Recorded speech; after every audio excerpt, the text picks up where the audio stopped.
My daughter-in-law said, "You'll eat last." Something inside me cracked. Not rage, not a scene, only the clean split of old ice under the heel. I was standing at the head of their polished table with a 12-pound turkey steaming in a roasting pan. I had marinated it before dawn. I had basted it on the hour, steady as the ticking of an unseen clock. Melissa, my daughter-in-law, did not look up from the place cards she had arranged like little flags. She lifted a hand without meeting my eyes and said it again, calm and managerial. "You'll eat last." I am Alice Morgan, 66, widowed, retired manager of a public school cafeteria that fed 800 students a day without letting a single tray go hungry. I have 2 sons. The oldest is David, Melissa's husband. The younger died years ago, and his daughter Sophie is the light that still visits my porch with books under her arm. I have spent a life making sure other people eat first. I never imagined someone would require it. I never imagined it would be the rule pinned to my name like a ticket. The knife and fork sounds began, soft chimes on porcelain, that narcotic music of a table that assumes it deserves to be served. Someone laughed. A niece asked where the cranberry sauce was. David, my son, cleared his throat like a man about to make a pleasant toast. Then he decided against it and poured wine instead. I stood there with the turkey, heat pressed through the thin foil into my palms. Rosemary and citrus rose up and made the kitchen smell like work and winter and church basements. I waited for the moment when a child would say, "Thank you, Grandma." Or when David would say, "Mom, sit by me." The moment did not come. I know what people will ask. Why did you not correct her? Why did you not claim your chair? Because there is a kind of cold that tells you the weather of a house without a word. Because sometimes dignity walks faster than your mouth. Because the sentence was not a mistake, it was a summary. My daughter-in-law said, "You'll eat last." I left the table with the turkey. The pan was heavier than it had been in my kitchen. Perhaps I was the one who weighed more. I slipped my hands under the handles. I felt the give of the rack. I turned. No one stopped me. A child said, "Where's the gravy?" And a cousin replied, "Pass the rolls." And I stood for half a breath waiting to hear my name. It did not arrive. I set my spine the way I used to when the delivery truck came late, and 8 lines of teenagers were already holding out their trays. Then I walked. The front door opened with a polite sigh. Cold air slid in and pressed the steam flat. I stepped onto the porch. The wind lifted a strand of hair from my cheek and tucked it behind my ear with an icy finger. Polite, firm, final. The door closed behind me. The sound in the dining room became smaller. Fork against china. Small bells in a church I had decided not to attend. The neighborhood smelled like wet leaves and chimney smoke. I began the 3 blocks home. The pan was hot through the dish towel. I shifted it from hand to hand and kept going. A car went by with a football game on the radio. A cheer rose and fell. Somewhere a dog barked. My breath showed in the air like a white confession. I had never allowed myself to speak. I listened to my shoes meet the sidewalk. I matched steps to words I did not say. "You'll eat last. I will not. You'll wait. I will not. You can come if you like. I am going now." Halfway down the 2nd block, the past appeared as clearly as a photograph. The old cotton tablecloth with faded blue violets, the one I bought at a yard sale the summer John and I could not afford anything new. We spread it on the same dining table we'd rescued from a church basement. We called the scratches character. We called the dents history. We called the crowd family.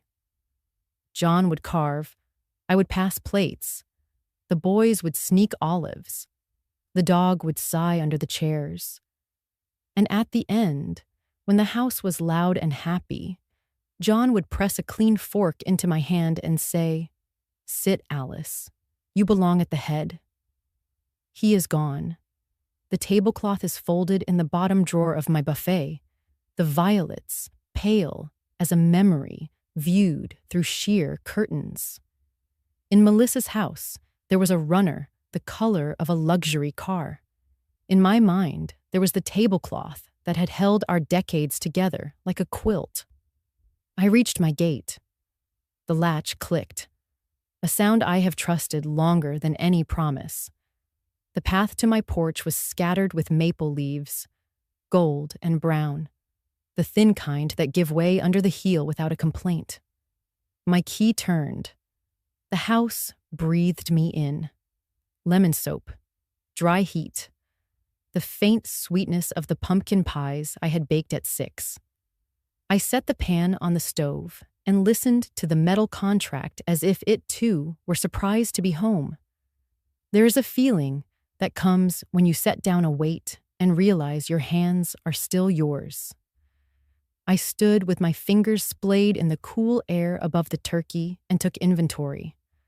Palms tingled, shoulders ached, eyes sharp, mouth quiet. In the quiet, I could hear the scraping of forks in another house like a faraway clock. It marked their hour, not mine. I know you want to know why I did not turn back, why I did not leave a note, why I did not make an announcement with justice in every syllable. Because the loudest truth is sometimes the sound of a door closing. Because after a lifetime of feeding people who forgot to look up, I had remembered to see myself. I did not slam the door. I did not fling a word. I walked out with what I had cooked and brought it to the last place in the world where I do not have to explain myself. I am not a dramatic woman. I have never thrown a plate. I have never demanded the quiet be broken for my sake. I have stood in more kitchens than I can count. Mine, my sister's, the church's, the school's, the kind where steam fogs the windows and you can write your name in the glass with a finger. If you are listening now, if your fork has paused in midair in your own house, understand this. There comes a day when a sentence lands like a stamp on your forehead. Servant, errand, afterthought. On that day, you do not argue with the stamp. You walk away before the ink dries. The turkey settled. Juices gathered in the pan like a small amber lake. The house hummed. The radiator ticked. The clock on the wall coughed once as if clearing its throat before speaking. I wiped my hands on a towel and looked at the drawer where the old tablecloth slept. The violets would be as pale as ever. The cotton would be soft as breath. I did not pull it out. Not yet. First, I had to decide whether I was still a guest in my own life. In Melissa's dining room, the first plates would be emptying. In my kitchen, the first real decision of the evening was at hand. I stood at the border between the person I had been and the person I was about to claim. The wind moved outside and pressed a leaf flat against the window as if to say, "Choose." I did. I set the turkey down on my old stove, the enamel chipped in 3 corners, the burners steady but weary. The pan hissed as metal met metal. My kitchen was quiet, except for the faint tick of the wall clock and the hum of the refrigerator that had outlived 2 warranties. I reached for a plate from the cupboard. It was the one with the green trim, cracked along the rim, but still intact. I traced the chip with my finger before placing it on the counter. That plate had been in our family longer than Melissa had known my son. longer than the table runner she laid out that evening, longer even than some of the grudges that now shaped our gatherings. I spooned turkey onto the plate, careful not to let the juices spill. The smell rose, thyme, citrus, garlic, and it filled my kitchen like an old hymn. I carried the plate to the table by the window. The lamp above cast a small circle of light, leaving the rest of the room in shadows. I sat down slowly, the chair creaking, the plate in front of me gleaming with a kind of stubborn dignity. For the first time in years, I ate without anyone asking me to refill a glass or fetch more rolls. I chewed deliberately, not rushing. I let each bite linger, tasting the work of my own hands. The turkey was tender, seasoned just right, proof that care never fails the food it touches. But tonight, the flavor was mixed with something sharper, a recognition I had avoided for too long. As I swallowed, my eyes landed on the chipped plate again. That small imperfection was a mirror. It had held hundreds of meals, endured countless washes, survived being dropped on the linoleum floor more than once. It was imperfect, but still serviceable, still worthy of use. And so was I. The flashback came without invitation, as memories always do when the house grows too quiet. John had been alive then, the house warmer, the voices fuller. I saw him at the head of the table, knife poised above the turkey, his broad shoulders filling the chair. That seemed too large for anyone else. He would always look over at me before carving and say, "Alice, you deserve the head seat tonight." I used to laugh it off, brush my hands on my apron, tell him I was fine where I was. But he'd insist, and once in a while I let him switch the chairs, so I sat where the carving knife gleamed, and the boys watched me as though I were more than a server. I remembered the way his eyes softened, how he made room for me in spaces where I had forgotten I belonged. That memory sat at the table with me now, more nourishing than the turkey itself. The house around me hummed with solitude, but not emptiness. It was a solitude that had weight, a kind of blanket woven from truth. I cut another piece of turkey, slower this time, and thought about what had just happened in Melissa's dining room. The sentence still echoed, "You'll eat last." My hands tightened on the fork, then relaxed. I realized I wasn't angry. Anger flares and fades, but this was something quieter, deeper. It was recognition. Recognition that I had been placed in a category where gratitude no longer lived. And that recognition brought me to this table, to this chipped plate, to this moment where silence itself felt louder than any confrontation. Halfway through the meal, the phone rang. Its sharp sound startled me, cutting through the steady rhythm of my chewing. I looked over at it. David's name glowed on the screen. My son. The boy I had held through fevers. The teenager I had defended when teachers gave up on him. The man who had sat beside me at his father's funeral. He was calling. Perhaps Melissa had sent him. Perhaps he was uneasy with the silence I left behind. I let it ring. My hand hovered over the receiver for a moment, but I did not pick it up. Instead, I let the turkey's warmth ground me, let the tick of the wall clock steady me. The phone rang again, then stopped. The silence that followed was not emptiness. It was my choice. I whispered aloud, as if John were sitting across from me. Silence is also an answer. The words settled into the room like a verdict, soft but irreversible. I ate slowly, cleaning the plate piece by piece, until only a smear of rosemary and a faint stain of juices remained on the chipped porcelain. The green trim caught the lamplight, a fragile ring holding the meal together. I ran a finger along it once more, feeling its roughness. This plate had survived by refusing to break completely. I understood it now in a way I hadn't before. When I finally rose from the table, I carried the plate to the sink and rinsed it clean. Water ran over the chip, gleaming in the light like a scar that had never needed hiding. I set it gently in the drying rack. Then I turned off the lamp, letting the room fall into the quiet that had already been chosen as my companion. The silence was no longer heavy. It was honest. And sometimes, honesty is all the answer we are required to give.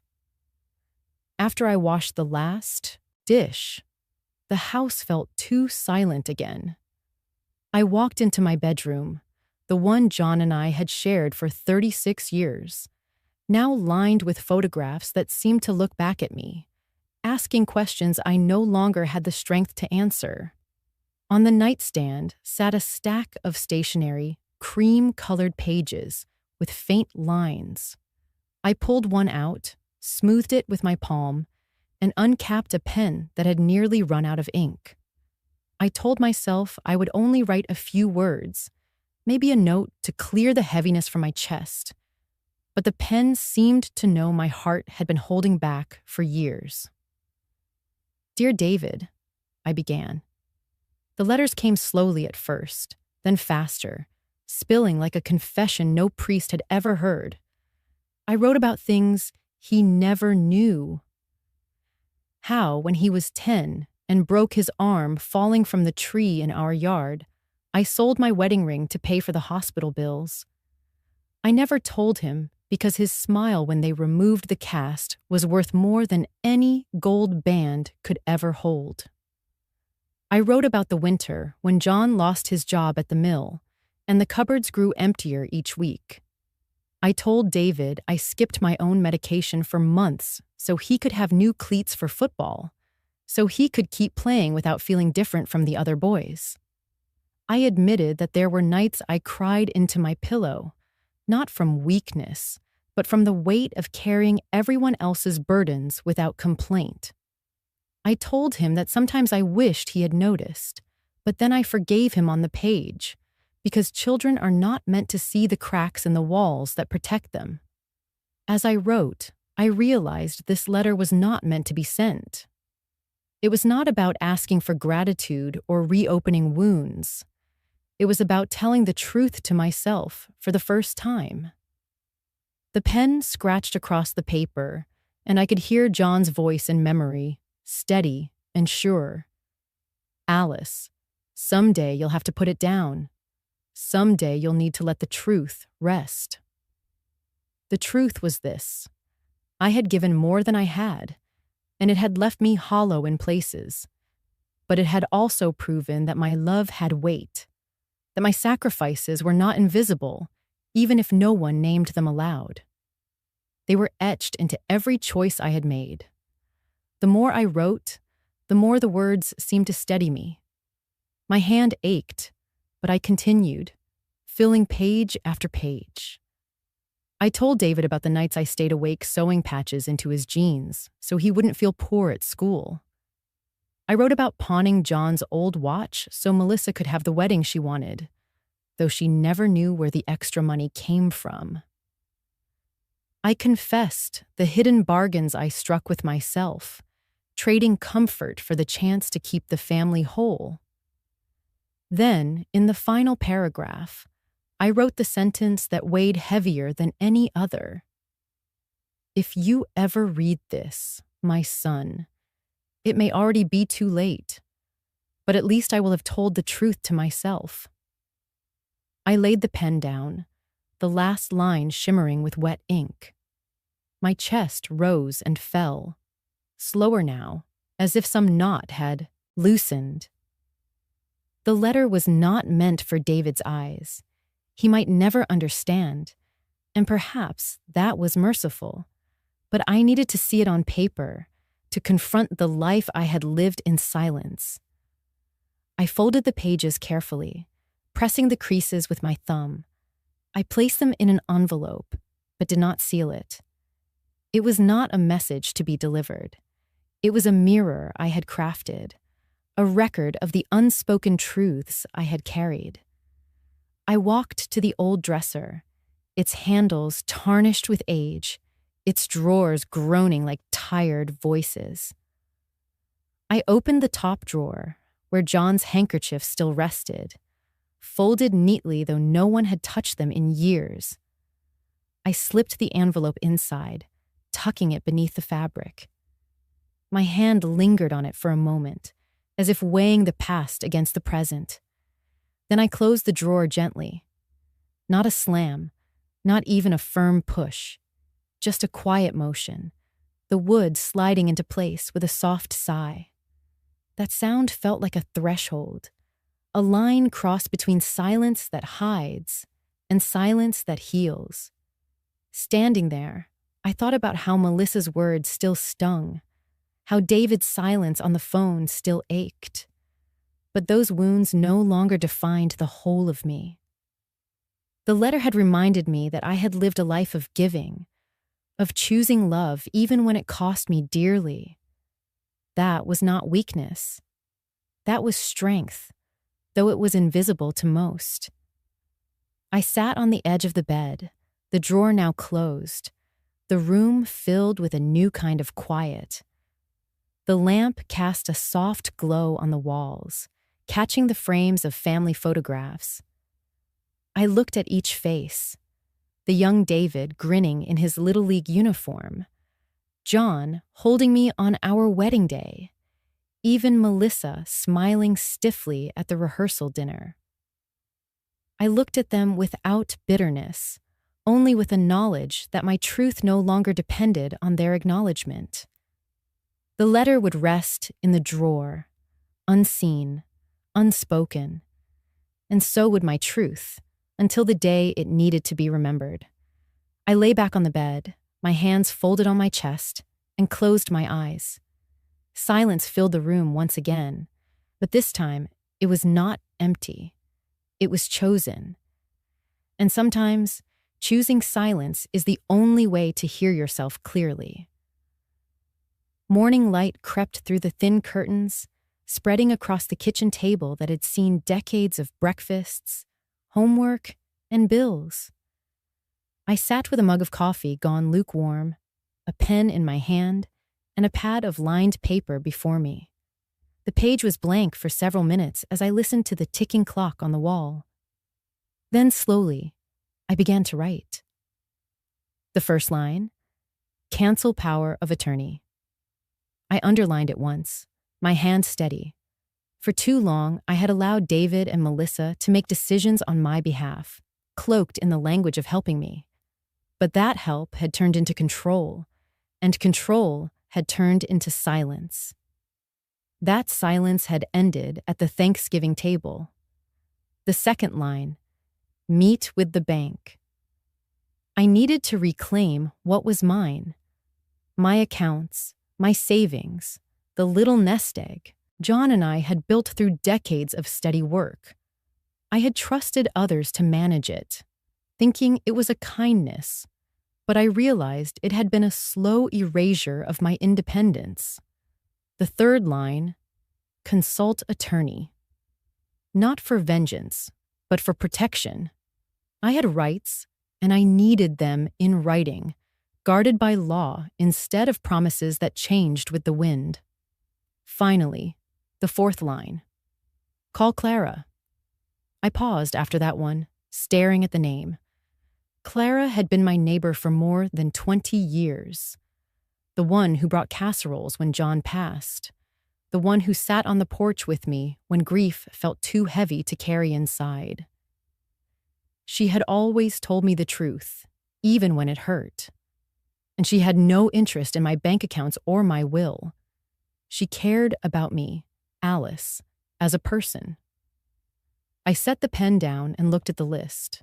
4 lines, 4 actions, each one a door leading out of the prison I had built from my own silence.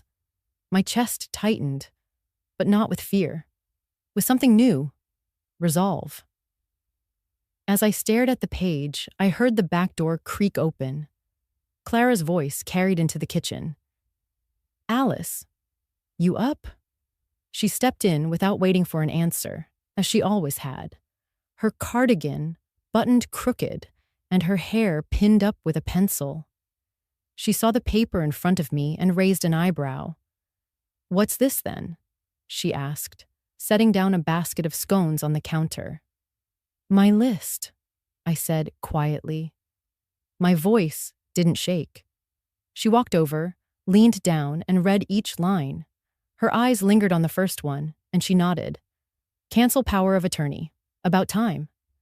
I felt my cheeks warm. "You knew?" Clara gave me a look that was both sharp and kind.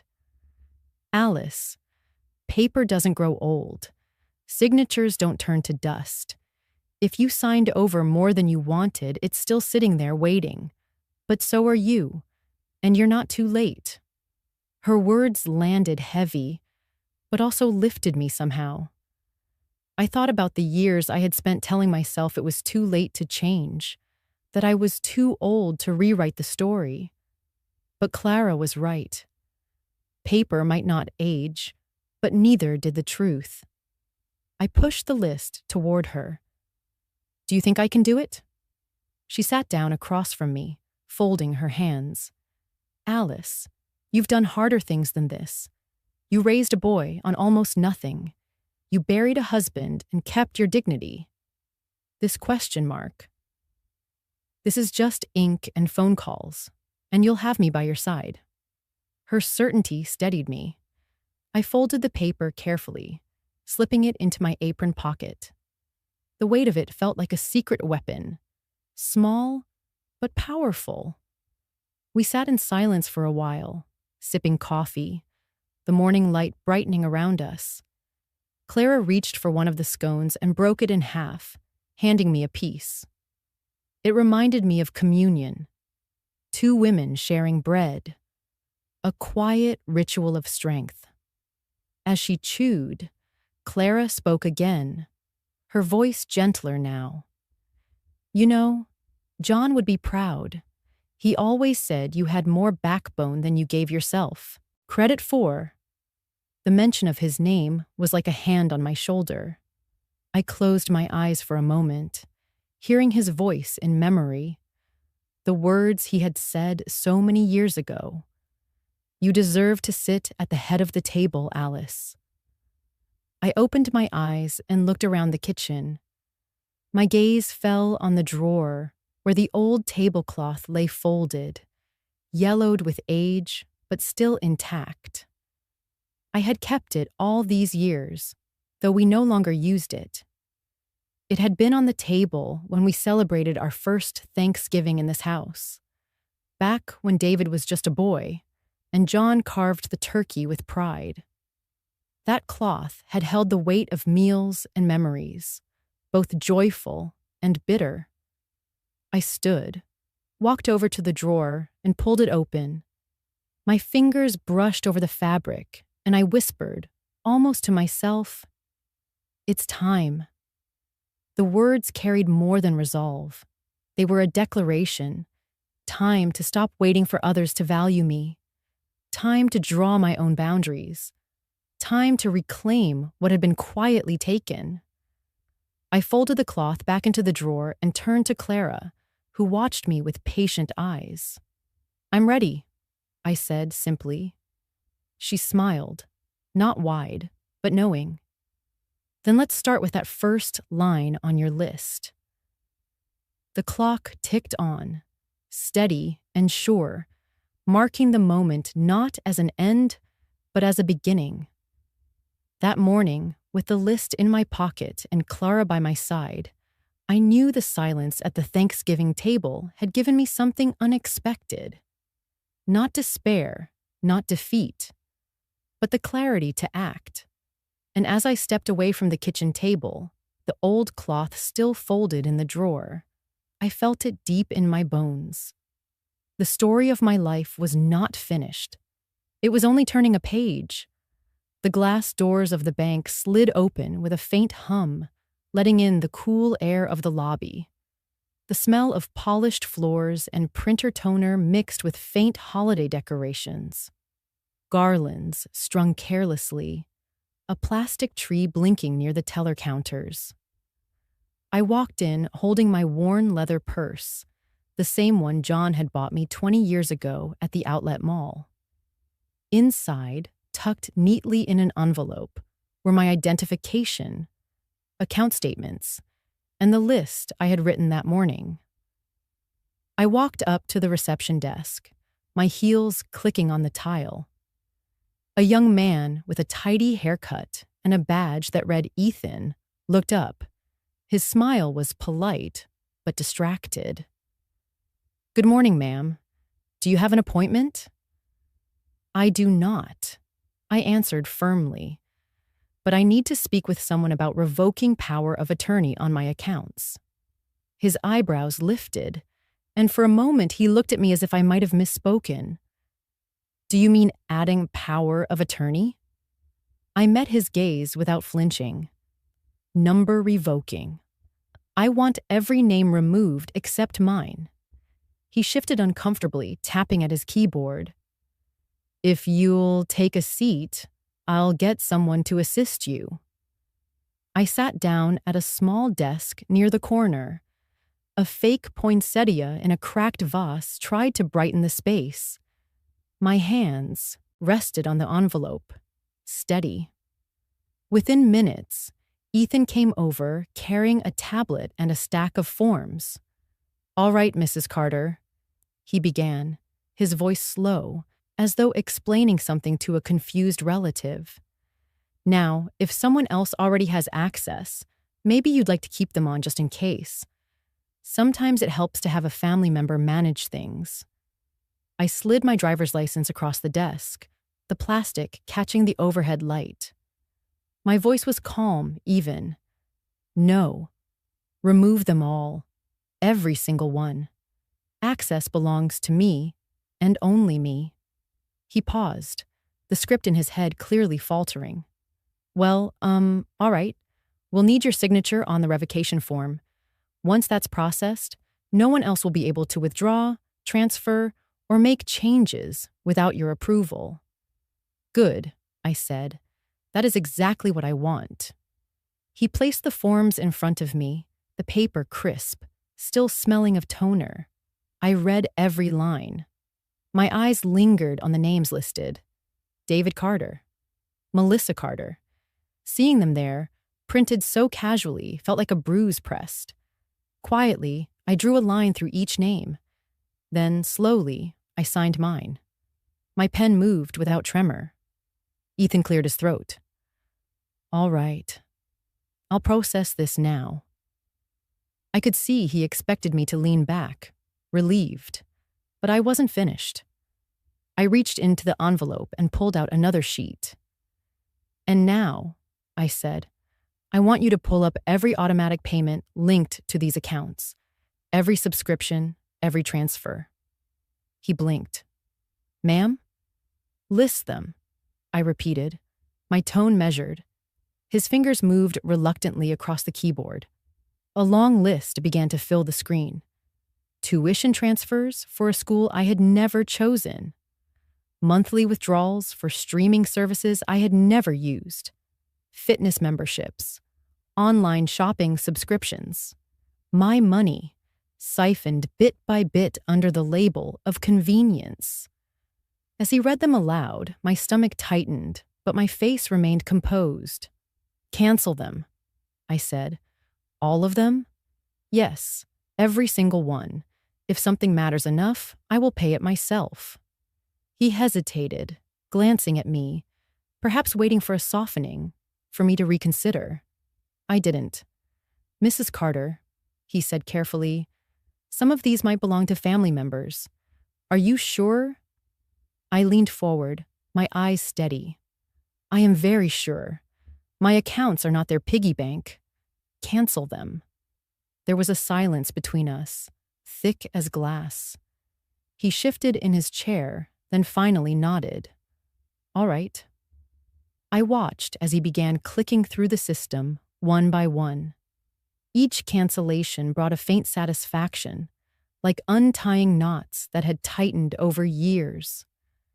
I thought about John, how he used to balance the checkbook every Sunday night, his handwriting neat in the ledger. He believed in clarity, in living within means. He would have hated the waste, the presumption. When Ethan finished, he printed confirmation sheets and slid them across the desk. I signed each with deliberate care, stacking them neatly. Small victories, one after another. "Everything is now under your sole authority," he said at last, his voice quieter, less certain. "No one else has access. All automatic payments have been canceled." I placed my pen down, folded the confirmations, and slipped them back into the envelope. Then I looked at him, this young man who had started the conversation as though I were a confused grandmother. "Thank you, Ethan. You've been very helpful."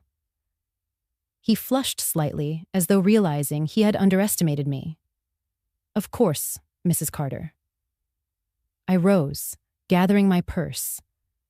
The air felt lighter in my lungs, the kind of lightness that comes not from escape, but from reclaiming ground that was always yours. I walked through the lobby again, past the blinking tree, past the teller counters, and out through the glass doors. The winter air hit my face, cool and bracing. For the first time in a long while, I felt the sharpness not as punishment, but as clarity.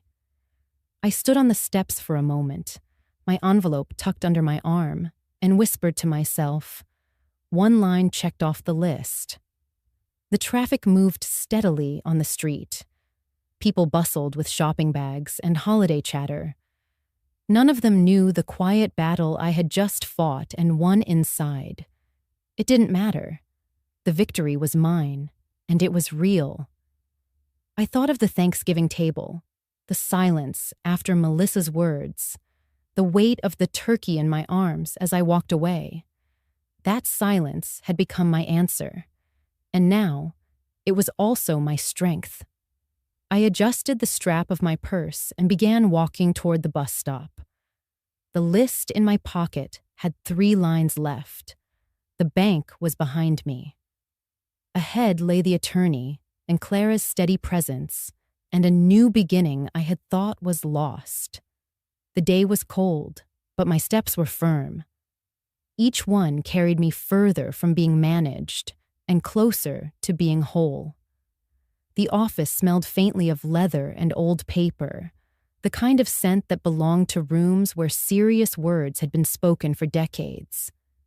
Bookshelves lined the walls, filled with heavy volumes, and a brass lamp threw a warm pool of light across the desk. Behind it sat Harold Abrams, a man I had known since David was a boy. His hair was thinner now, his hands marked with age spots, but his eyes still carried the steady patience of someone who had seen countless families come apart and put themselves back together on paper. "Mrs. Carter," he said with a small smile as I stepped inside. "It's been too long." I set my envelope on his desk and settled into the chair. "Yes, Harold, far too long. But I'm here now because I need to make sure what's left of my life, what I've worked for, isn't wasted or taken." He nodded slowly, folding his hands. "Tell me what you want, Alice." I drew in a breath, steady and firm. "I want everything placed in a trust, and I want it to go to Sophie, no one else." For a moment, the name filled the air like a bell. Sophie, my granddaughter, my quiet ally in a household that had turned cold.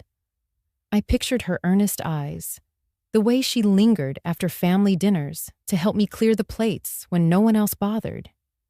She was young, still finding her place in the world, but she had always treated me with kindness, untainted by calculation. Abrams leaned back in his chair, his pen poised above a yellow legal pad.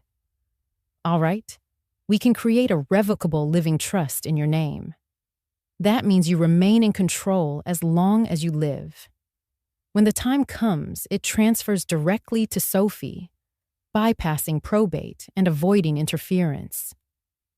I felt something loosen in my chest. That's exactly what I want. He began to write, the scratch of the pen steady. The sound was oddly comforting, like the rhythm of order being restored. But then he paused, lifting his eyes to mine. Alice, before we go further, I need to remind you of something. Years ago, you signed a durable power of attorney naming David. Do you remember that? The words landed with a sting. I sat straighter, my hands curling slightly in my lap. I remembered the day. John had just had surgery, and everyone said it was sensible to have a backup in case I ever became incapacitated. I had trusted my son. I had believed blood meant loyalty. Yes, I said quietly. I remember. Abram studied me, his tone careful. That document still stands. Unless it's revoked, David could attempt to act on your behalf, even in matters like this trust. For a moment, the room felt colder, as if a draft had slipped under the door. The thought of David holding that power, after Melissa's words, after years of quiet neglect, was unbearable. I leaned forward, my voice steady, cutting through the weight in the air. Then revoke it. Now, today. I don't want his name anywhere near my decisions. Not anymore. Abrams didn't flinch. He simply nodded, already reaching for another form. Very well. We'll draw up a revocation and file it immediately. Once it's notarized, his authority ends. I exhaled, the breath long and deliberate. Paperwork as justice. That was how it felt. Not a shouting match, not a slam door, but signatures and stamps that carried the force of law. Quiet strokes of ink dismantling years of silent assumptions. He slid the document across the desk. The lines of text seemed simple, almost plain, but they carried the weight of freedom. I picked up the pen, held it steady, and signed my name with a clarity I hadn't felt in years. There, Abram said softly. That's done. He placed the revocation in a folder, then returned to drafting the trust. As he worked, he explained each clause, how the assets would be managed, how Sophie would inherit directly, how no one else could contest without a long, losing battle. His voice was calm, methodical, and I listened carefully, committing it all to memory. When he finished, he looked at me with quiet respect. Alice, I've sat across from many people who wait too long to take control. By the time they come here, it's already chaos. You came just in time. I felt a small smile touch my lips. Better late than never. He chuckled, then handed me the draft. Take this home to review. We'll meet again in a week to finalize. I stood, tucking the papers into my envelope. My steps felt heavier and lighter all at once. The gravity of what I was doing, the relief that came with it. As I reached the door, I glanced back at Abrams. Thank you, Harold, for helping me put things in the right hands. He nodded, his expression solemn. You're giving Sophie more than money. You're giving her a legacy of choice. Outside, the winter sun hung low, casting long shadows across the street. I walked slowly, the envelope close to my chest. In my mind, I saw Sophie smile when she was a little girl, the way she once slipped a drawing into my Bible during church, a heart, and the words, I love you, Nana. That was who I trusted. That was who deserved the best of me. The world bustled on around me, cars passing, strangers rushing with their shopping bags. None of them knew what had just shifted in the quiet corners of a law office. But I knew. And for the first time in years, I felt like my life belonged to me again. The kitchen smelled faintly of cinnamon that afternoon. I had baked nothing, but the memory of it lingered, the way certain scents refuse to leave a house no matter how much time has passed. I had just finished stacking the last of the paperwork on the table when I heard the knock at the door. It was soft, tentative, but familiar. When I opened it, there stood Sophie, my granddaughter, with a bakery box balanced carefully in her arms. Her cheeks were flushed from the cold, her dark hair falling across her forehead. "Hi, Nana," she said, her smile shy but genuine. "I brought you something." I ushered her inside quickly, the draft trailing behind her. She set the box on the counter and opened it to reveal a pie, golden and fragrant. "Pumpkin," she explained. "I know it's past Thanksgiving, but I thought you could use a little comfort food." I touched her hand gently. "You always know what I need." We sat together at the old table, the one with the scratched edges, and the faint stain from a spilled glass of cider years ago.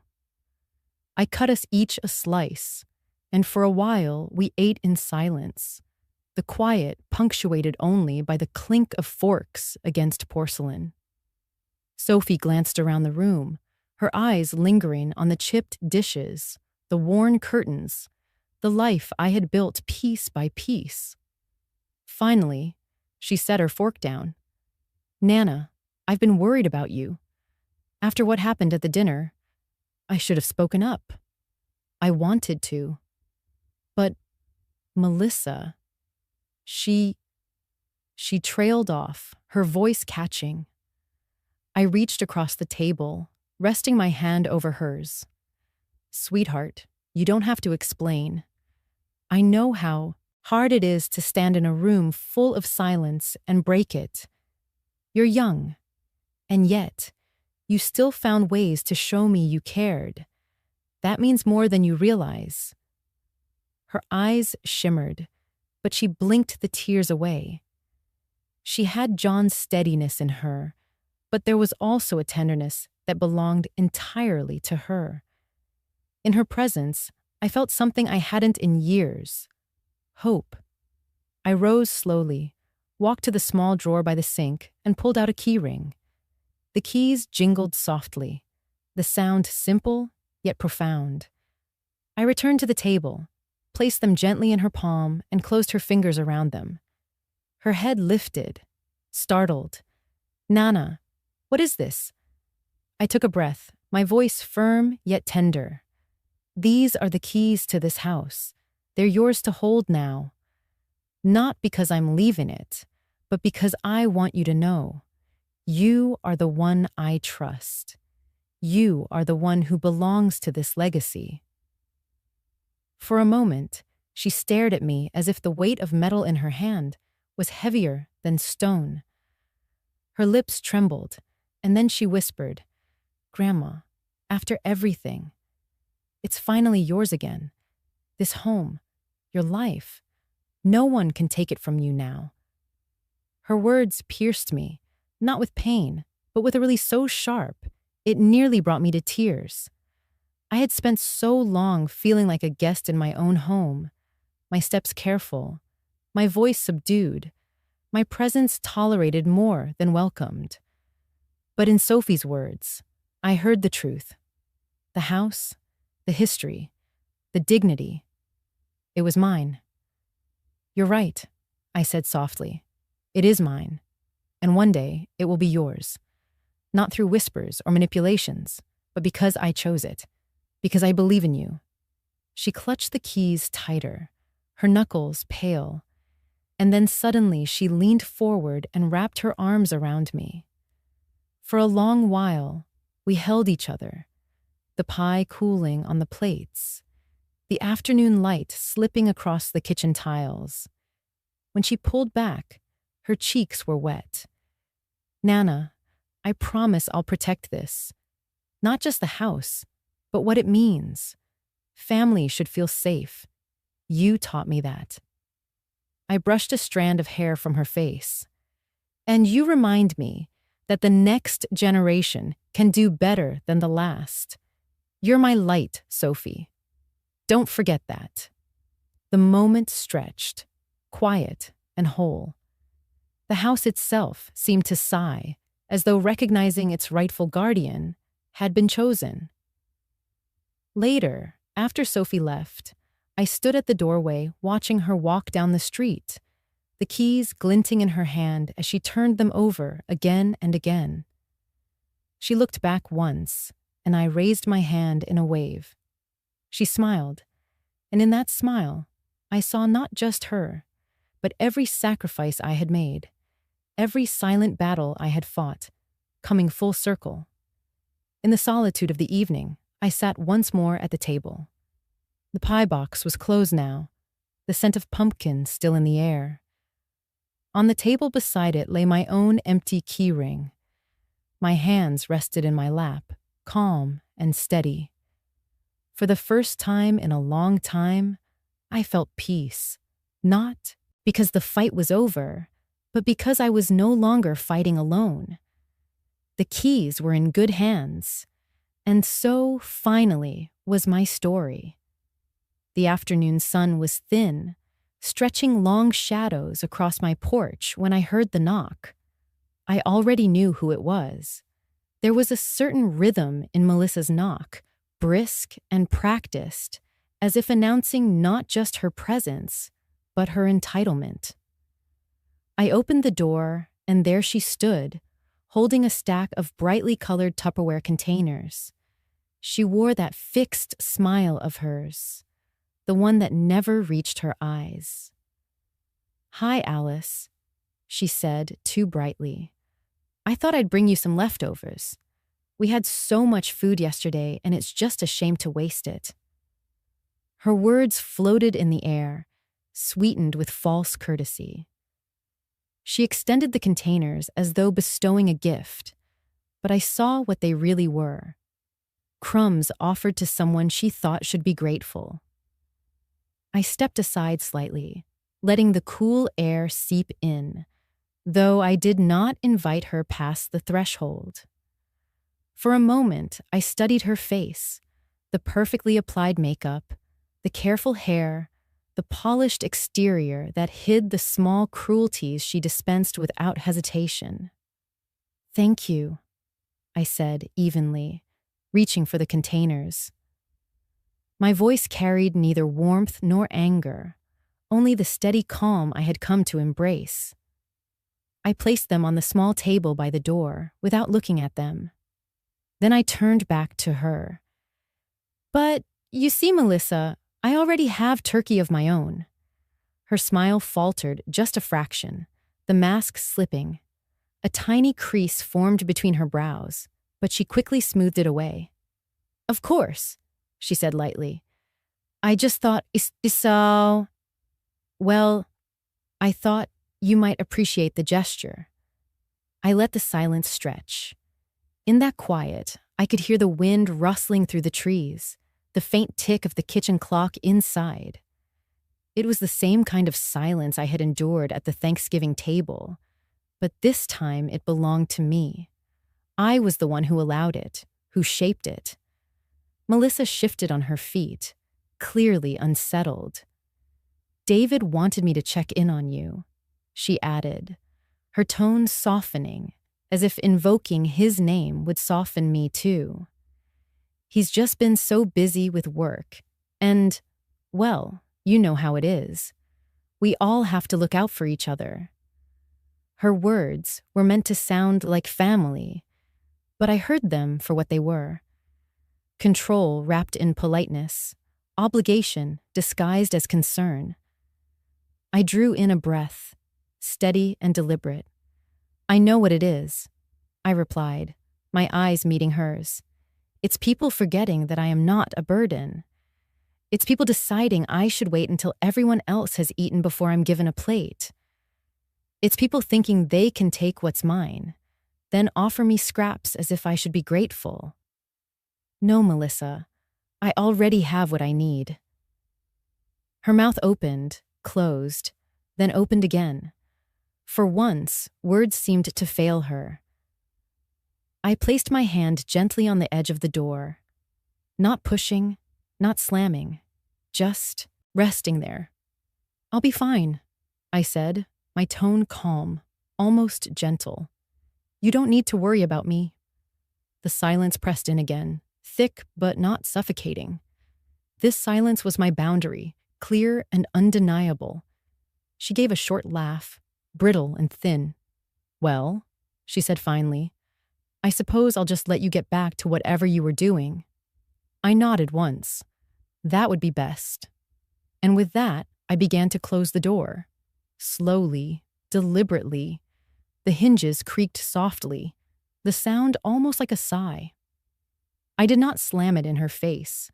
I did not lock it after she left. I simply drew it shut until only a narrow line of light separated us.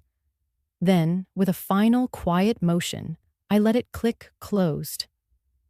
I stood for a long moment, with my hand still on the door frame. The Tupperware containers sat untouched on the small table, their bright colors out of place in my muted home. They looked like imposters, and perhaps they were. I could feel the difference in myself as clearly as if a switch had been turned. Once, I would have taken those leftovers with a grateful smile, convincing myself it was kindness. Once, I would have stepped aside, allowed her presence to fill my home, let her dictate what I should accept. But not anymore. Now, I recognized gestures for what they were. I had turkey of my own. I had keys that belonged to me and Sophie. I had trust documents with my name where it mattered.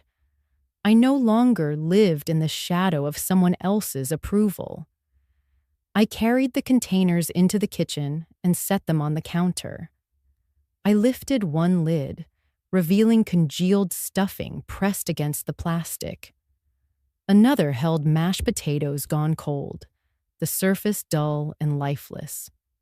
They smelled faintly of yesterday, but no longer of warmth. I replaced the lids carefully and stacked them neatly.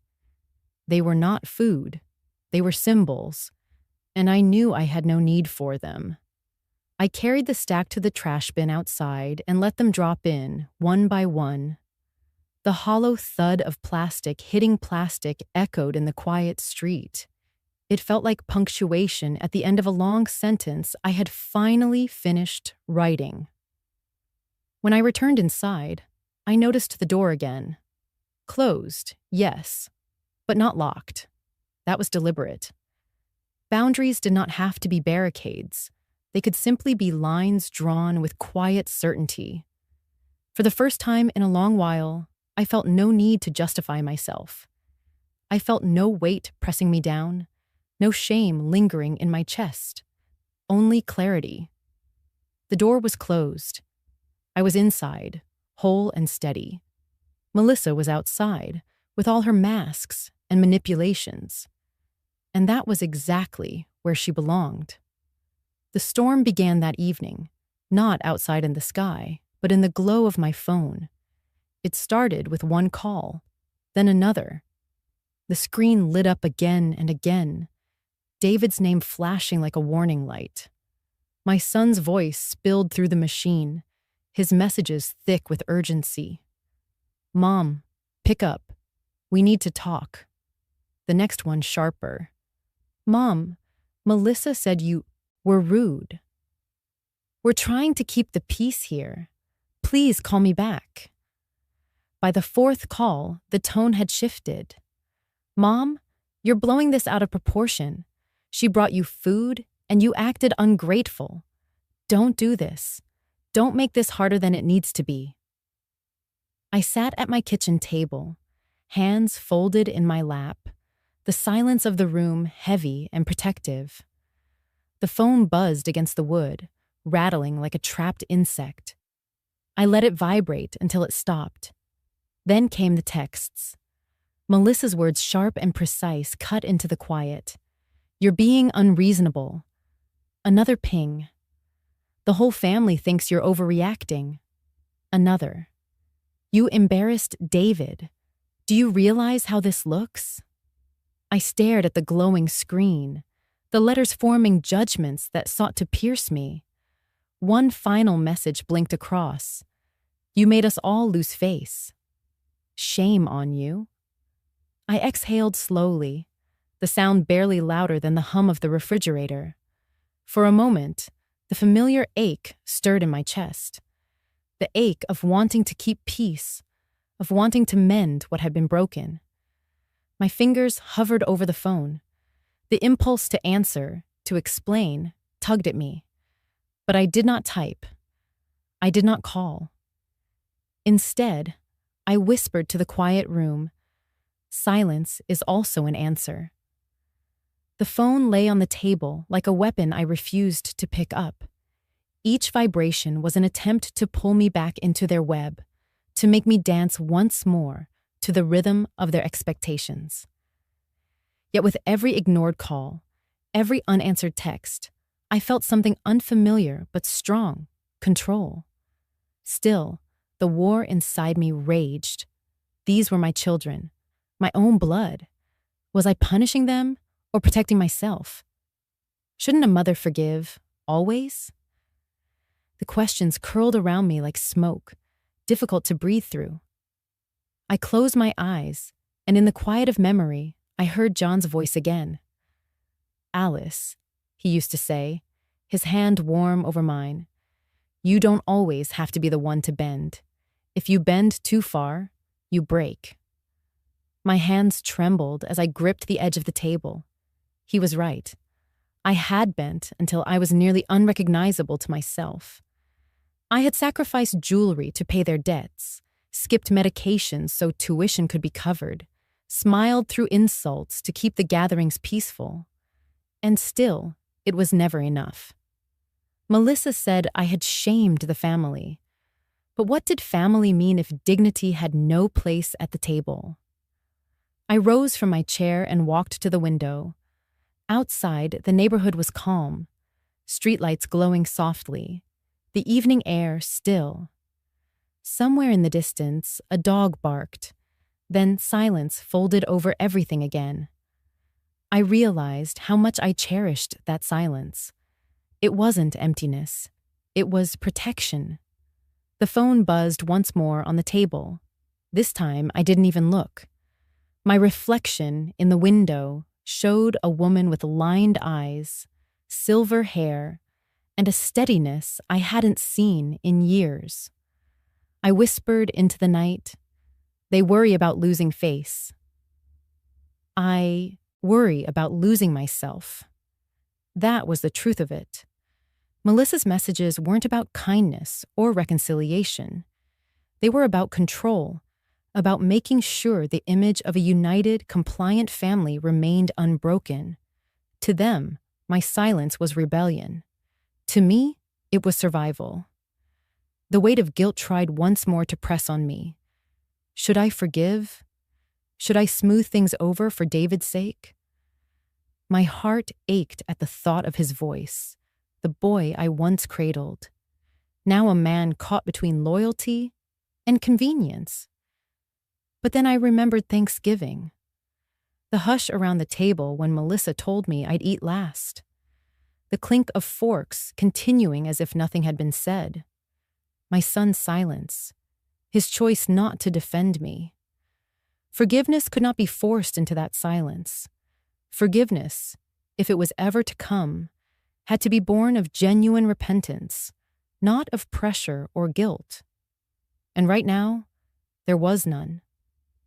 I returned to the table, lifted the phone, and pressed the power button. The screen went black. The buzzing stopped. The quiet that followed was almost holy. I poured myself a glass of water, sat again at the table, and sipped slowly.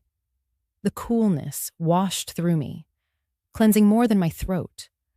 The storm still raged outside in their minds, in their accusations and demands. But here, within my walls, there was peace. For years, I had confused silence with weakness. Tonight, I understood its strength. Silence could be a wall that held firm, a line that declared, this far, no further. The phone remained dark, and I felt lighter than I had in a long time. I had kept the letter folded in the drawer of my desk, beneath old stationery and a pair of reading glasses I no longer used. For days, maybe weeks, I thought about destroying it. Fire in the fireplace would take it in seconds.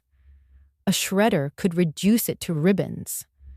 But every time I opened that drawer, the letter waited. A small pulse of truth pressed into paper. That afternoon, Sophie stopped by. She had been bringing me groceries, flowers, sometimes just her presence. She carried with her a gentleness that reminded me of who I had once been, before bitterness tried to take root. We sat at the kitchen table, the same place where calls and messages had bombarded me days earlier. I could see her eyes studying me, her instinct sharp enough to notice the tired lines around my face. She set down a basket of apples and asked softly, "Grandma, are you holding something back?" Her question lingered. I rose slowly, walked to the desk in the corner and pulled open the drawer. My fingers brushed the envelope. I carried it back to the table and laid it in front of her. "This was meant for your father," I told her. My voice was even, though my chest tightened. "But he will never read it. Maybe you should." Sophie glanced at me, uncertain. Then, with a nod, she unfolded the letter. The sound of paper smoothing across the table was louder than I expected. She began to read, her lips moving silently at first. I kept my eyes on her face as the words entered her. The letter spoke of sacrifices never named aloud. How I had pawned my wedding ring to cover a mortgage payment when David lost his job. How I skipped my prescriptions for 3 months so his children's tuition could be paid on time. How I cooked dinners for 20, smiling as though it brought me joy, while my back screamed in pain I never mentioned. I had written, "If you ever read this, my son, it means I finally stopped carrying the weight in silence. You may never understand, but I want you to know, I gave until there was nothing left to give, and still, I was told to wait until last to eat. If you ever realize it, it may be too late. But at least I will have spoken truth to myself." Sophie's hands trembled as she held the pages. Tears slid down her cheeks, falling onto the ink where my words lived. She pressed her fingers gently to keep the paper steady. When she reached the end, she laid the letter down with care, as though it might break if handled roughly.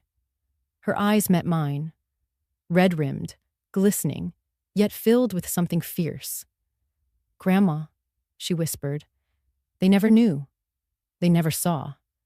But I do. I see all of it. Every sacrifice." Her words cracked something open in me. For so long, I had felt invisible, my years of giving blurred into the background noise of family life. In that moment, through Sophie's tears, I felt visible again. She reached across the table and took my hand, gripping it tightly. "You are not invisible, not to me, not ever. I know what you did, and I will never forget it." My throat ached as I tried to speak. The only words that came were quiet and raw. I only ever wanted to be enough. "You are more than enough," she said firmly. Then, after a pause, she added, "They may never admit it, but I will carry it, and I will tell my children one day who you truly were. Not the quiet woman at the end of the table, but the one who built everything with her bare hands." I closed my eyes, letting the silence stretch. It was not the silence of rejection or guilt. It was a silence heavy with love, a silence that needed no explanation. Sophie stood, walked behind me, and wrapped her arms around my shoulders. Her cheek rested against my silver hair. "Grandma, you have never been invisible in my eyes. Not for a single moment." The words settled inside me like a final chord resolving after years of dissonance. My letter had not reached David, but it had reached someone better, someone willing to see, to remember, to honor. When Sophie finally left that evening, the letter remained on the table, no longer a burden sealed in an envelope. It had been read. It had been witnessed. And because of that, I no longer needed to hide it. As the door clicked softly behind her, I sat once more at the table, folded the letter carefully, and slid it back into the drawer. Not as a secret this time, but as a record, a testimony. The truth had found its voice, and I had found my witness. The envelope came late Saturday afternoon. It was cream-colored, thick as if it meant to carry weight, though the handwriting on the front was rushed. My name, nothing more. Inside was a printed invitation card, glossy with embossed edges. Across the center, in Melissa's deliberate script, were the words, "Sunday dinner. Reset everything." I stared at it for a long time. The words had the polish of forgiveness, but the tone carried something else. Control, perhaps, or performance. A demand disguised as an olive branch. I set the card down on the kitchen counter. My house felt different now. The turkey platter had been washed and stored away. The old blue-rimmed plate I had eaten from sat clean in the cupboard. The silence that lingered was no longer heavy, but steady, almost protective. Still, the card gnawed at me. It was not an invitation. It was a summons. Reset everything meant pretend nothing happened. And I had no intention of returning to that table, as though my dignity had never been stripped in front of everyone. That evening, as the sun lowered behind the bare branches outside, I picked up the phone. My hand hovered for a moment. Then I dialed Melissa's number. She answered on the second ring, her voice brisk, as though she had been expecting me. "Alice," she said, not quite warm, not quite cold. "I'm glad you got the card. We'll have everyone here tomorrow at 6. It's time to put this behind us." I closed my eyes briefly. "Melissa, I won't be coming." The silence on her end stretched. Finally, she said, "What do you mean?" "This is family. It's Sunday dinner." I kept my tone calm. "It's never just dinner with you. You know that." Her breath caught, and then the sharpness came. "Are you really going to hold on to this? Over a misunderstanding? You embarrassed David. You embarrassed all of us walking out like that." My voice remained steady.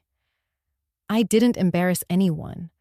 I simply refused to sit at a table where I was told I would eat last. There was another pause, heavier this time. Then Melissa's voice dropped lower, more urgent. "You don't understand the position you're putting us in. People talk, Alice. Our friends, the church, David's colleagues. They all noticed you storming out. We have a reputation. We can't afford to lose face." Her words crystallized everything.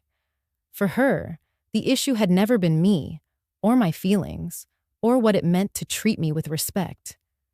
It was about appearances, about how others saw her family. I let her finish before answering, slowly, clearly. "Melissa, you worry about losing face. I worry about losing myself." The words landed between us, sharper than I intended, yet truer than anything else I could have said. There was no immediate reply. Just the sound of her breathing on the other end, quickened, uneven. The silence stretched so long that I thought perhaps the line had gone dead. But no, she was there. She was just stunned, maybe for the first time hearing me choose myself over the family image she guarded so fiercely. Finally, her voice returned, clipped and icy. "If that's how you feel, then maybe you shouldn't come around at all." I exhaled, not from shock, but from release. Maybe I shouldn't. The silence came again, a silence that in other times might have frightened me, made me scramble to fill the space with apologies. But not now. This silence was mine. It held power. And then, without another word, she hung up. The final click echoed through my kitchen. I lowered the receiver slowly, placing it back in its cradle. For a long moment, I simply sat there, staring at the phone as if it might ring again. But it didn't. The house was still. I thought about John, my late husband, and the countless dinners we had shared. He used to say, "Respect at the table means respect everywhere else." He was right. Once that was gone, the meal meant nothing. I walked back to the counter where Melissa's invitation lay open. The words "reset" everything seemed almost laughable now. There could be no reset, not when truth had already been spoken. I folded the card in half, then in half again, until it was small enough to drop into the trash bin. The sound of it falling was soft, but it felt like a door closing. Tomorrow, they would gather without me. They would smile, pass plates, and perhaps whisper about my absence. Maybe Melissa would frame it as stubbornness or weakness or age catching up with me. But I knew better. This was not weakness. This was strength. The quiet kind. The kind that comes when you finally recognize the cost of staying silent too long. I lit a small candle on the kitchen table and sat for a while in its glow. The flame flickered against the window, reflecting back at me. For the first time in years, I felt no need to justify, no urge to explain. Melissa wanted the performance of a family restored. I wanted the reality of respect. And if that meant empty chairs and a smaller circle, then so be it. I whispered into the silence, almost like a prayer. I will not lose myself again. The first morning in my new apartment, the air felt lighter, almost buoyant, as though the walls themselves were exhaling after being freshly painted. The kitchen cabinets gleamed a soft sage green, the exact shade I had chosen after holding paint chips against the light for hours. It wasn't a color Melissa would have ever approved of. That thought made me smile. This time, no one else's approval mattered. Boxes were stacked against the wall, neatly labeled, but I didn't rush to unpack them. I wanted to savor the rhythm of beginning again. The sunlight streamed across the laminate floor, catching in the grooves and making the whole room shimmer. On the counter lay a folded piece of fabric, worn but familiar. The old round tablecloth, cream cotton, faded with years, faint rose embroidery circling the edges. It had been folded away so long that the creases had become like permanent rivers in the cloth. I lifted it gently, pressing the fabric to my face. The faintest scent of cedar lingered from the chest where it had been stored. Memories tumbled out with it. Thanksgivings past, John's voice ringing as he carved the turkey. Sophie as a child giggling with a dinner roll in each hand. For years, that tablecloth had meant home. Then it became a relic of a time when my place at the table had been taken for granted. Now, here, In this smaller kitchen with sage cabinets and sunlight bouncing off clean countertops, the tablecloth would begin again with me. The knock at the door was light, almost musical. I opened it to find Sophie holding a bag of groceries in one hand and a small bouquet of daisies in the other. "Grandma, I thought you could use some fresh flowers for your first day here." Her smile warmed the whole hallway. She stepped inside, taking in the room with wide eyes. "It's beautiful. It feels like you." I laughed softly. "That's exactly what I hoped you'd say." She set the flowers in a glass jar, then rolled up her sleeves. "What do you need me to do?" I motioned toward the table in the center of the room. "Help me spread this." Together we shook out the tablecloth. The fabric unfurled, its folds loosening as though grateful for freedom. Sophie smoothed it with her palms, and I tucked the edges carefully under the corners. When we were finished, the table looked dignified again, as though it had been waiting for this exact place. Sophie stood back, her eyes misting. "It's perfect, like it was always meant to be here." I swallowed against the lump rising in my throat. It's funny. For years, that tablecloth belonged in the old dining room, under the chandelier, with everyone around. But I think it looks happiest here. Smaller table, quieter space, chosen company. She nodded. Maybe it was never about the room. Maybe it was about who respected sitting at it. Her words struck deep. She was right. The cloth itself hadn't changed. What had changed was me. I was no longer clinging to the old roles or waiting for recognition that never came. I was choosing where and with whom my history would continue. We unpacked slowly that day. Cups and saucers, a small kettle, framed photographs. Sophie carried boxes, humming softly, and I arranged shelves with deliberate care. Each item I placed felt like a declaration. I still exist. I still matter. This life is still mine. When we stopped for a break, Sophie brought out a pie she had baked. Apple, my favorite. She set it in the center of the newly dressed table. The steam curled upward, filling the room with cinnamon and butter. "Do you want to cut the first slice, Grandma?" she asked. I picked up the knife, the weight of it balanced in my hand. As I pressed down, the crust crackled, crisp and golden. I placed a slice on each plate, the round tablecloth beneath us glowing softly in the afternoon light. We ate in silence for a moment, both of us tasting not just the pie, but the presence of something larger, continuity, trust, love that had survived disappointment and betrayal. Finally, Sophie said, "I'm glad you chose this place. It feels like the start of something, not the end." I reached across the table, squeezing her hand. It is the start. My life isn't over just because some people wanted to push me aside.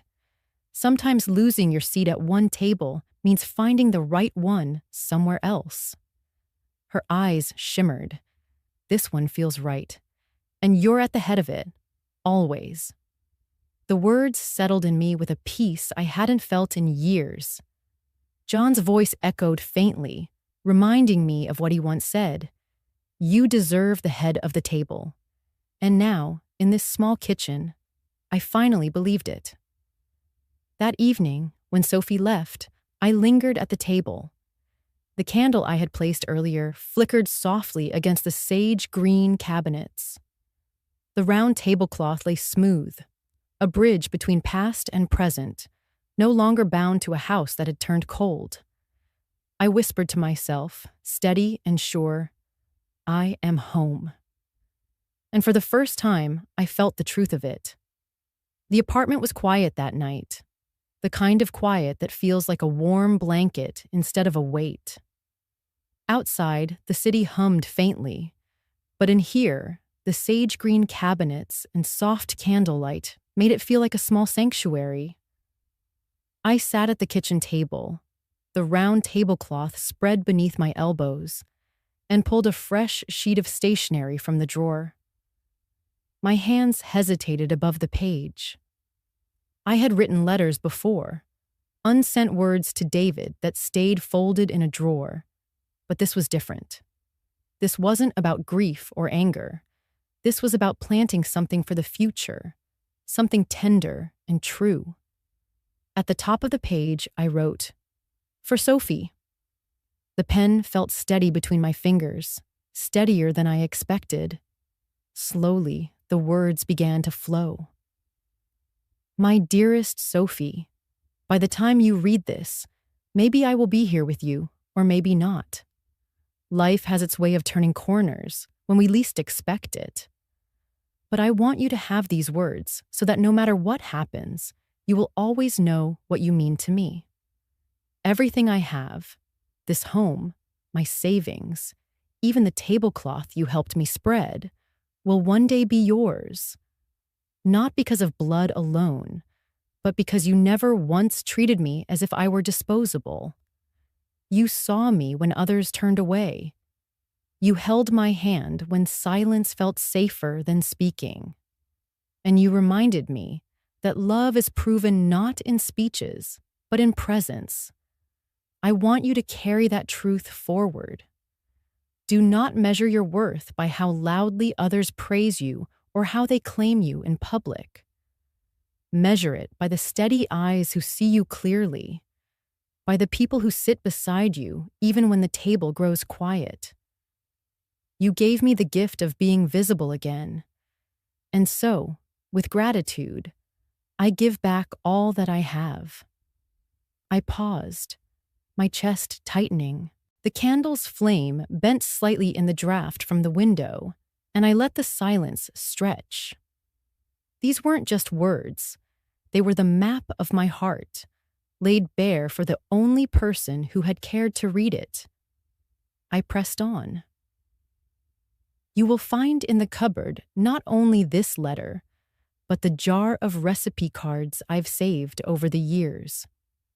They aren't just instructions for food.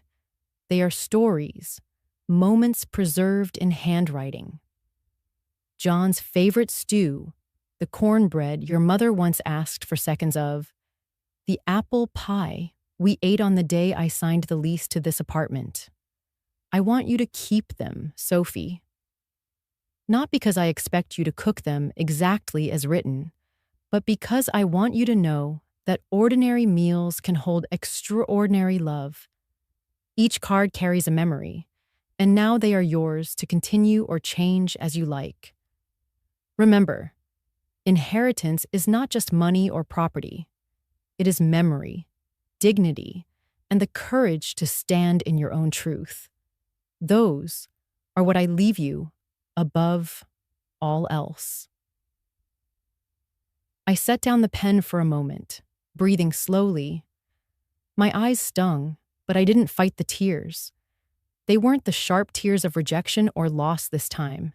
They were the soft ones that come when something feels complete. I picked up the pen again. I do not regret walking away from the old table, Sophie.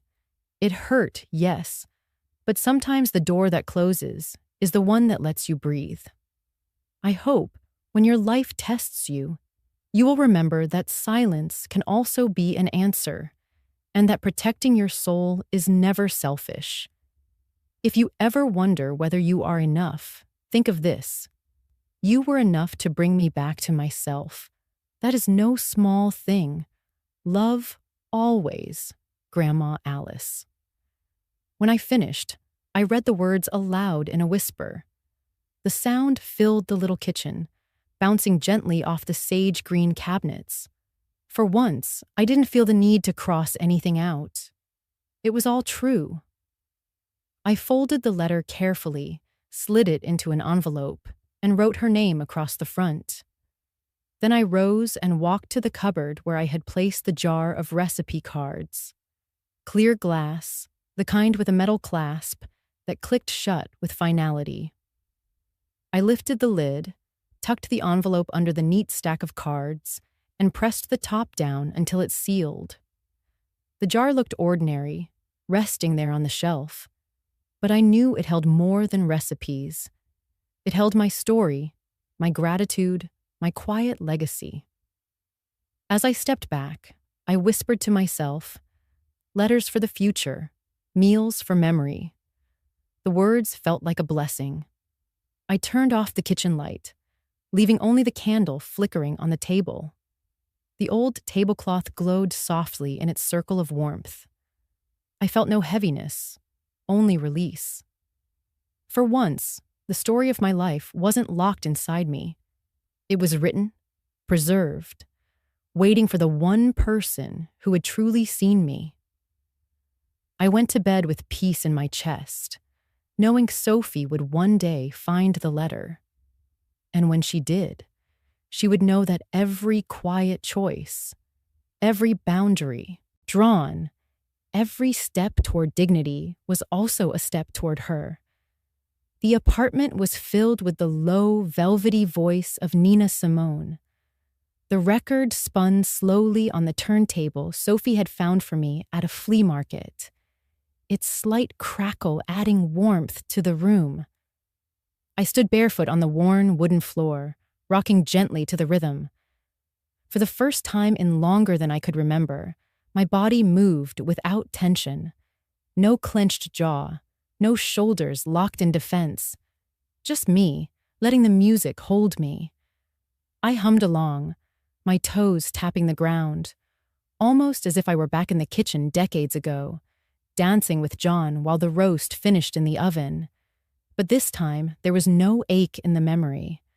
Only gratitude. Only peace. The sage green cabinets glowed in the evening light. The round tablecloth sat neatly on the small dining table. And I felt something I once thought impossible. Myself, whole and unashamed, even if the rest of the family never understood. The phone lay face down on the counter, silent, and I no longer felt the urge to flip it over and check for David's name or Melissa's texts.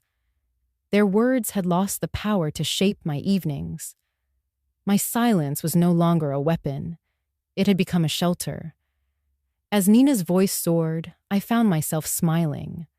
Not the polite smile I used to wear at Sunday dinners, the one meant to smooth the tension and keep the peace. This was my own smile, unmeasured, untouched by obligation. I poured myself a cup of chamomile tea, sat at the table, and let the steam rise into my face. I traced the edge of the tablecloth with one finger, feeling its familiar threads. This cloth had once witnessed rejection, humiliation, and the weight of unspoken grief. Now, in this small apartment, it had become something else entirely, a circle of renewal. Sophie had texted earlier, a simple, "Love you, Grandma. See you tomorrow." That was enough. That was more than enough. Because love had never been about numbers at a dinner table or appearances for the neighbors. It had always been about who chose to sit with you when no one else did. I leaned back, closed my eyes, and let the music carry me. No anger rose up in my chest anymore. No bitterness clouded my vision. Just a calm acceptance. What was lost had been lost, and what remained was more than I had ever dared hope for. And then I thought about that moment, just weeks ago, when I had carried the roast back to my quiet kitchen after being told I would eat last. That moment had felt like the end of something, but in truth, it was the beginning. Because once you have tasted freedom in a hot bite of roast turkey you carved for yourself, you will never again agree to eat last at someone else's table. That truth settled over me like a final note of Nina's song. Rich, undeniable, and full of strength. I sipped my tea, exhaled, and let the apartment's stillness hold me. For the first time in decades, I wasn't waiting for permission to belong. I already did. And now, to you who are listening, I want to leave something behind. Do you think I was wrong to walk away? Perhaps you see stubbornness where I see survival. Perhaps you have lived through something similar, being told in ways sharp or subtle that your place is at the edge of the table, that your worth is measured only when convenient. If you felt that sting, I hope you'll tell your story. Share it in the comments below. You never know. Your words might remind another woman sitting alone tonight that silence can be an answer too. Before we say goodbye, I'd love to know, where are you watching from? Is it a quiet morning with a warm cup of coffee in your hands? Or a late night where stories like this keep you company? Tell me in the comments. We read everyone with gratitude. And if this story touched your heart, consider subscribing. Not just to hear more stories like mine, but to join a community that still believes in kindness, in healing, and in second chances. Thank you for giving me your time today. Wherever you are, I hope you carry this story with you. And remember, sometimes the miracle doesn't knock on your door. Sometimes it waits quietly until you are ready to open your heart. Take care, dear listener. I'll see you in the next story.